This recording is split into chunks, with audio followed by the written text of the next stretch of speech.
Et si vous découpiez votre sapin de Noël vous-même dans le Beaujolais, la famille propriétaire du château de Renaud vous propose depuis plusieurs années de venir dans leur forêt pour choisir votre sapin, grand, petit, touffu, à 2 ou 3 têtes.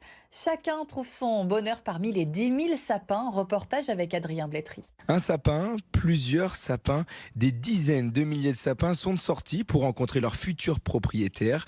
Et ce week-end, ils étaient plus de 1700 à vouloir dégoter le plus beau conifère de la plantation. Essayer un grand et un bien gros. Un petit, parce que le plafond, il est pas très haut. Moi, je veux un touffu, hein, Elliot?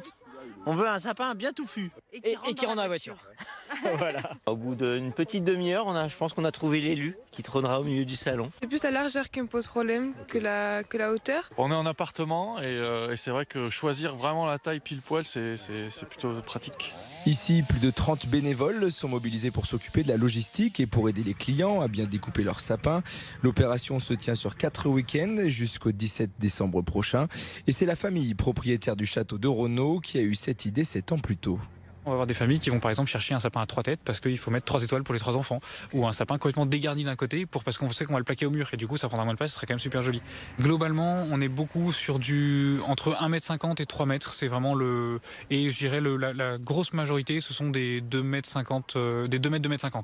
Aujourd'hui, Étienne et sa famille souhaitent conserver ce patrimoine familial en le restaurant grâce à ce concept. L'objectif est de créer une véritable journée consacrée aux familles avec un prix de base de 50 € pour l'achat d'un sapin d'une taille moyenne. Vous pouvez aussi faire un tour de calèche autour du château, boire un verre de vin chaud ou encore déguster une crêpe faite maison.